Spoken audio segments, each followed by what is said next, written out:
The second part of A Shipwreck Sailor. In the previous part, we learned that Robinson Crusoe found a place where he resolved to pitch his tent. Next, I cut the wood I collected.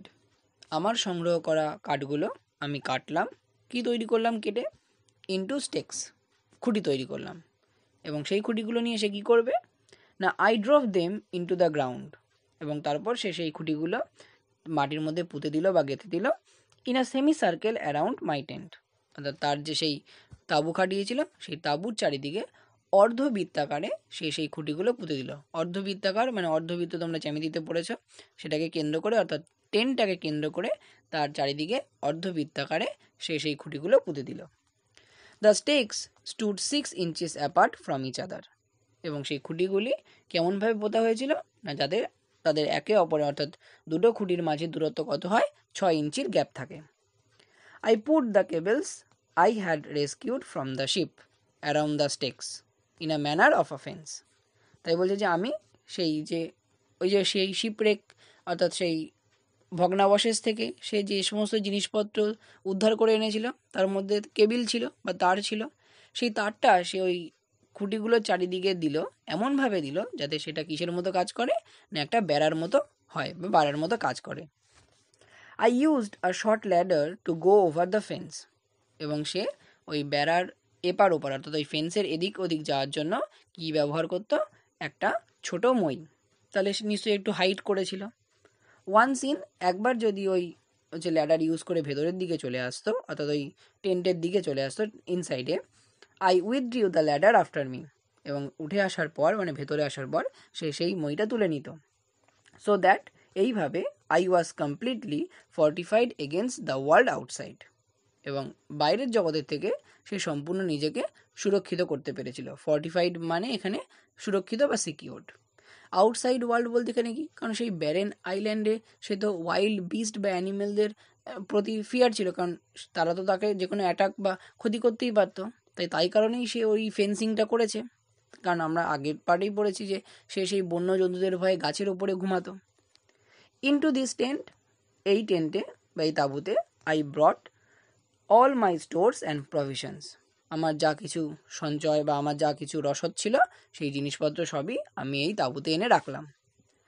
After I had been on the island for 10 or 12 days, অর্থাৎ আমার এই আইল্যান্ডে বা এই দ্বীপে 10 থেকে 12 দিন মতো অতিবাহিত করার পর, ইট অকার টু মি, এটা আমার মনে হলো, that I would lose the measure of time, আমি হয়তো সময়ের যে পরিমাপ সেটা হয়তো হারিয়ে ফেলবো, বা কত সময় বা কদিন হচ্ছে এই বিষয়টা আমার আর থাকবে না, খেয়ালে থাকবে না, এই যে হিসেবটা সেটা আমি ভুলে যাব।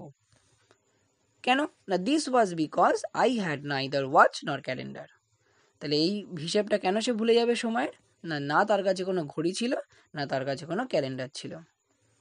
টু প্রিভেন্ট দিস, অর্থাৎ এটাকে বাধা দিতে, অর্থাৎ এটা যাতে না হয়, কোনটা হয় না হয়, এই যে সে সময়টা যাতে না ভুলে যায় বা সময়ের হিসেবটা যাতে সে না হারিয়ে ফেলে, তার জন্য সে কী করলো, I cut with my knife upon a large post the date of my landing, তাহলে সে যবে এই ব্যারেন আইল্যান্ডে ল্যান্ড করেছে বা এসেছে জবের থেকে, সেই ডেটটা সে একটা লার্জ পোস্ট মানে একটা বড় খুঁটির গায়ে তার ছুরি দিয়ে আঁচড়ে বা এরকম হচ্ছে ছুরির আঘাতে ছুরি দিয়ে কেটে কেটে লিখে রাখলো।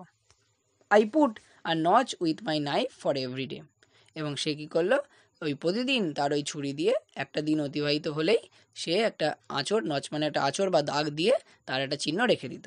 এইভাবে তাহলে তার হিসেবটা থাকবে। After a long spell of rain, দীর্ঘদিন যাবৎ বৃষ্টির পর, I saw some fair weather, আমি একটু পরিষ্কার আবহাওয়া বা ভালো ওয়েদার দেখতে পেলাম। অ্যারাউন্ড 7th নভেম্বর, 7ই নভেম্বরের দিকে।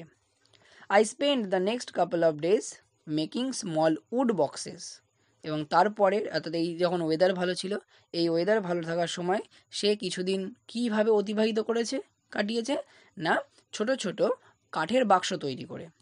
টু কিপ, কেন সে কাঠের বাক্স তৈরি করেছে না, to keep my provisions dry from the rain, অর্থাৎ তার যে এই সমস্ত জিনিসপত্র বা রসদ ছিল সেগুলো যাতে এই বৃষ্টির হাত থেকে শুকিয়ে রাখা যায় বা রক্ষা করা যায়, তার জন্য সে ওই ছোট ছোট কাঠের বাক্স তৈরি করছিল। Among the things I rescued from the ship, অর্থাৎ তার সেই শিপের ধ্বংসাবশেষ বা শিপ থেকে উদ্ধার করে আনা জিনিসগুলোর মধ্যে there was a small bag of corns meant for poultry feed. সেখানে একটা ছোট ব্যাগ ছিল যার মধ্যে কর্নস মানে শস্য বা দানা শস্য বলতে পারো, যেগুলো কাদের জন্য ছিল না পোলট্রি ফিড অর্থাৎ হাঁস মুরগির খাদ্য হিসেবে। Most of it had been devoured by rats. এবং সে দেখলো কি সেই ছোট্ট ব্যাগে যেখানে সেই হাঁস মুরগির খাবার বা দানাশস্য রাখা আছে তার বেশিরভাগ অংশটাই গিলে ফেলেছে বা খেয়ে নিয়েছে কে ইঁদুর। আই স নাথিং, অর্থাৎ তাই সেই ব্যাগে অবশেষ হিসেবে কিছুই পড়ে নেই, কি আছে but husks and dust in the bag. Husk মানে হচ্ছে সেই খোসা, আর ডাস্ট মানে ওই ধুলো, ধুলো আর খোসা পড়ে রয়েছে ওই ব্যাগের মধ্যে। I emptied the contents outside my wall. এবং সে যে ওই ফেন্সিং করেছে সেই দেয়ালের বা ফেন্সিংয়ের বাইরের দিকে সে ওই ব্যাগটাকে এমটিড খালি করে দিল যা ছিল ভেতরে ওই husk and dusts. This was a little time before the great rains, অর্থাৎ আবার একবার অনেক দিন ধরে ভয়ঙ্কর বৃষ্টি হওয়ার আগে এই ঘটনাটা, মানে একটু কিছু সময় আগে এই ঘটনাটা ঘটেছিল। অর্থাৎ তার ওই স্মল ব্যাগের যে ওই রাইস বলছে কেন হাস্ক অ্যান্ড ডাস্ট ছিল সেটা যে ওই এমটিড করলো সে তার বাইরে, সেই ঘটনাটা বা এই কাজটা সে করেছিল। আ মান্থ লেটার, এক মাস পর, আই ডিসকভার্ড, সে দেখতে পেল green stalks shooting out of the ground, মাটি থেকে সবুজ কাণ্ড বা সবুজ গাছের যে কি বলবো, ধরো তোমার ওই মানে যদি তুমি বীজ পোতো দেখবে বীজটা থেকে যখন চারা গাছ বেরোয় তাহলে সেই যে সবুজ কাণ্ড বেরোয়, তাই বলছে গ্রিন স্টক কাণ্ড, সেই সবুজ কাণ্ড বেরোতে দেখলো সেখানে আছে। আই ওয়াজ অ্যাস্টনিশ, আমি তো দেখে এটা অবাক হয়ে গেলাম। To discover it was perfect green barley, অর্থাৎ সেই যে গ্রিন স্টক বেরিয়েছিল সেইটা কি না একেবারে সবুজ বার্লি গাছের চারা বা বার্লি চারা গাছ। বার্লি একটা শস্য। By the June of 1660, June মাসের 1660 বা 1660-এর জুন মাস, I had gained security of food and shelter, ততদিনে সেইখানে অর্থাৎ ওই ব্যারেন আইল্যান্ডে আমার খাদ্য এবং আশ্রয়ের মানে সুরক্ষা আমি পেয়ে গেছি, মানে সুরক্ষিত খাদ্য এবং সুরক্ষিত আশ্রয় আমি পেয়েছি।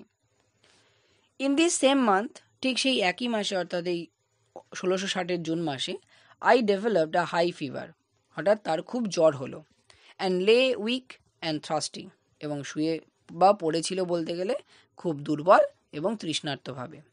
আই রিকভার্ড অ্যারাউন্ড 30th, এবং 30 অর্থাৎ জুন মাসের 30 নাগাদ বা 30 তারিখ নাগাদ সে একটু সুস্থ হয়ে উঠল, and gradually felt stronger than the day before, এবং আগের তুলনায় সে একটু নিজেকে সবল বোধ করলো।